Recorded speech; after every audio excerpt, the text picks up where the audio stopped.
Come down closer, come close, come close. So what was the game plan? What do we know about him? What we know about him was he comes in very emotional, very strong, but he gets tired later during the round. So we knew that in the second and third, we're going to take him in the deep waters and finish him. Game plan, 100% accurate. Third round came. We knew we had to get it done at that point. We've been working a lot of chokes, right? All the boom. Chokes, triangle, everything. So walk us through it. Standing up, what happened?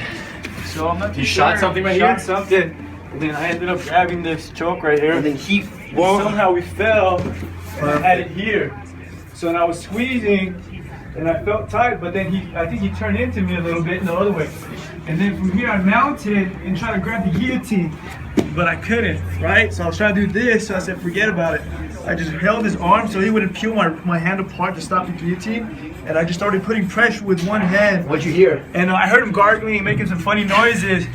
But eventually I knew that, you know what I'm saying? My arms were gonna gas out. So did he go under Brian or no, did he stay down? So from here, I forgot what happened exactly, but he rolled over, right? And I shot this leg over and then locked the triangle up. And knowing that whenever you get in the triangle, they're gonna pick you up and slam you. So I immediately looked for this leg right here to avoid him from picking me up. And then from here, I just squeezed for dear life. Talk about that snake squeeze right there, because you gave it to him. This is a next with the legs. Squeeze, yes. Right, we just talked about it right before the fight. Yeah. We just talked about it before the fight. Henry said, man, if you shoot that triangle, you gotta lock it up quick, and you gotta finish him and squeeze for dear life.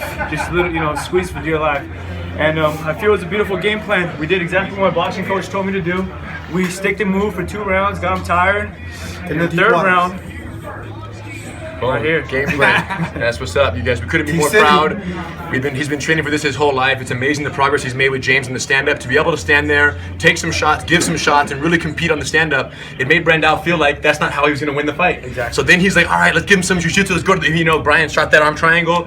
They fell down, or the Anaconda, they fell down. He felt confident on the ground, but real quick, and he's a black belt. He's a very good jiu-jitsu black belt. So it was very, even more impressive, to catch an arm triangle, transition to mount, transition to triangle like that on a an average tough MMA fighter is not an easy feat, but to catch it on a world-class black belt and a high-level competitor like Brandao speaks even more. And, I think people are always surprised. And they always talk in the interviews like, yeah, Brian's a black belt, but so am I. And I don't know, man. I always tell everyone there's something different about his black belt and something different about Brian's jiu-jitsu, which is the more the chaos moves and the more crazy and the more chaotic it is, the more advantage he has, where other people are more technical and comfortable when it's slowed down. And Mike Safai, our good friend, says it best. He was like, man, if I get in a scramble with Brian at the top of a hill, and then someone pushes us and we scramble all the way to the bottom, by the time we're at the bottom, I'll be the one that's choked out if Brian's the one in the scramble. In other words, he makes chaos turn into something beautiful. Love you, Mike. And it's something that, we can't teach. It's something that he took jiu-jitsu and made it his own, and this is really,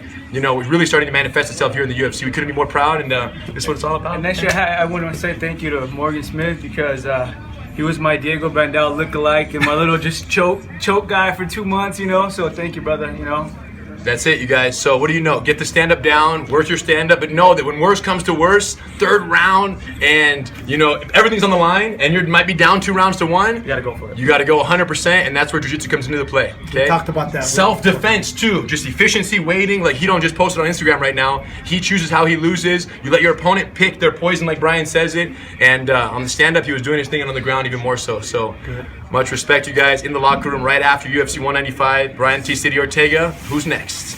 Ooh.